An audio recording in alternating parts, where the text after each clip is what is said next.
Okay, hi guys. Not good. On April 22nd, 1915, chlorine gas was used for the first time by the Germans. Okay, hi guys, Gunship here, and welcome back to the stunning Valiant Hearts. We're kind of in the middle of it right now. We're in Ypres, which was the first time the Germans resorted to poison gas in order to break the stalemate. So as usual, we've got quite a lot of background history. Believe it or not, one of the quick ways that the soldiers found to combat the gas was actually to use cloths soaked in urine.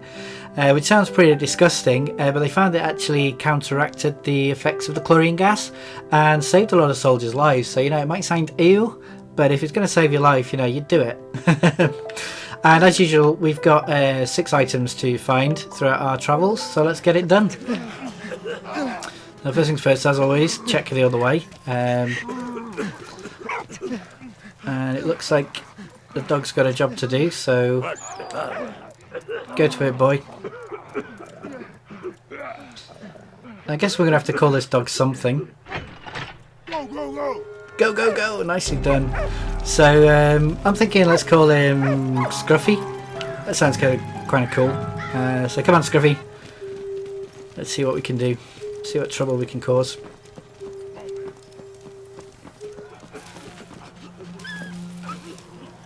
Okay, so I've got more gas pipes, and it looks like we need to go down, so Emil, it's diggy time. Yeah, so far so good. Oops. So you can see there, I think that, oops. Yeah, helps if you actually go down, Gunchin.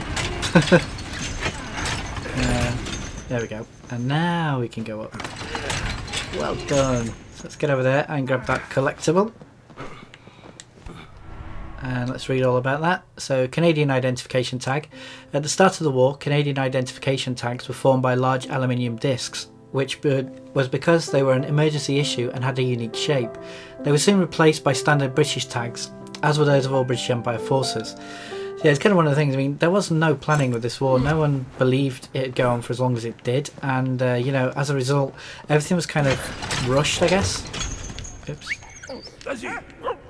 There we go. So we need him just to come down here for now. So, oops, don't want to do that. There we go.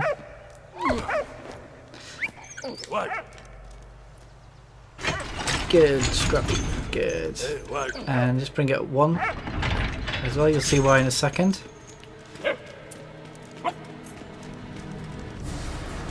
Ooh. So yeah. As you can see, this is what's responsible for the gas, so we're going to have to bring it down.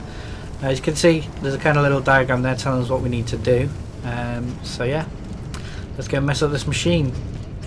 First thing we need to do is grab this collectible. Urine soaked cloth. The only defense against a gas attack before masks were introduced was to cover the nose with a urine soaked handkerchief.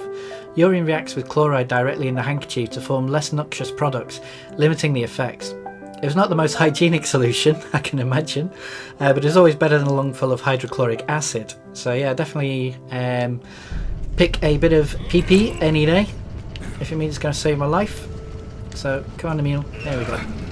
So first of all, we just need to drag this all the way over to that other crate, and then we'll get Scruffy to drop it.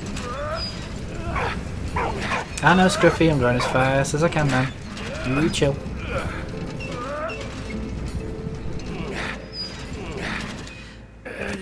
You can do it, Emil. Come. There we go. It's Emil again with the heavy lifting. There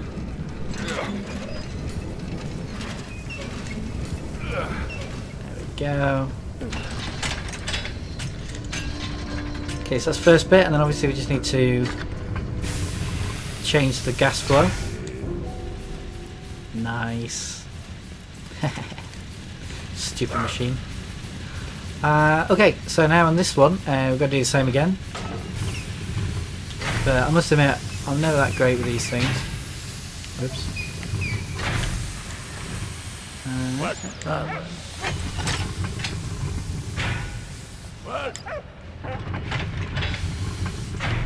Stand well back.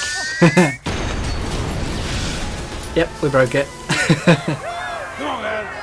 Yeah, go get him, guys. Nice. Okay, handily located ladder, so away we go.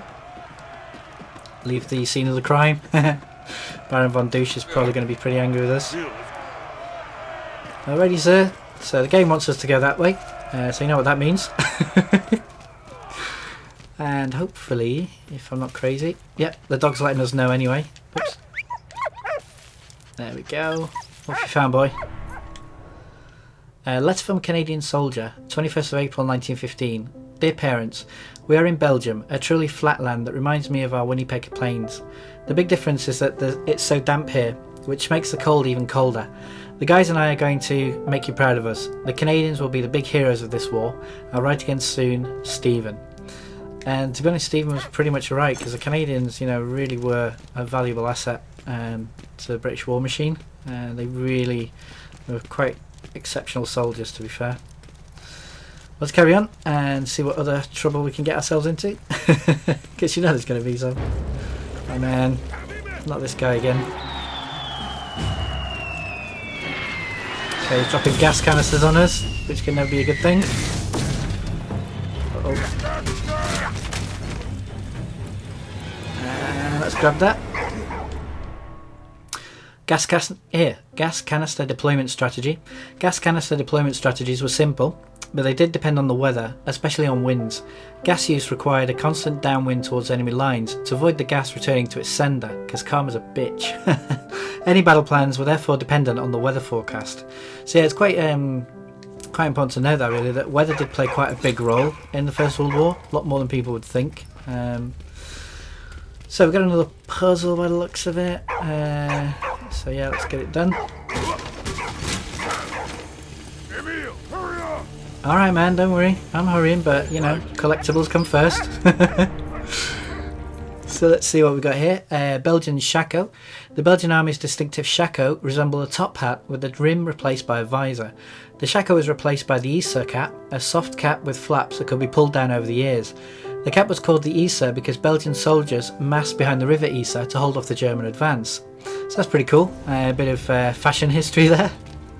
But for now we just need to obviously get this bucket for the dog. Come on Emil, you can do it man. Alrighty. And then, oops. No, there we go. We're playing so many games recently that I just forget buttons so quickly.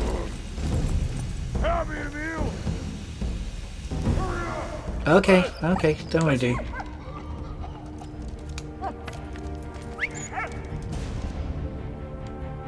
Good doggy.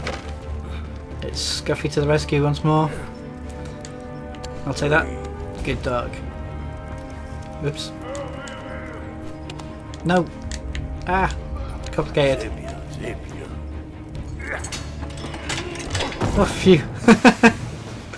Thank you, my friend. That's a little bit difficult than it should have been. Don't worry, friend. Okay, friend. So basically Freddy is Elvis Presley, the early years. And there's a final collectible for this level. So let's just check that out. A pocket watch. Time was an important factor in soldiers' lives, and military strategies for attacks and rolling barrages were based on tight chronological synchronicity. Pocket watches were the only way to tell the time, because there are no digital watches in those days, so you know, people were reliant on these kind of pocket watches. But for now, let's dig like our life depends on it, because it does. And let's run! Well, how the hell are we getting out of here? Oh man, here comes Anna by the looks of it. Get us out of here.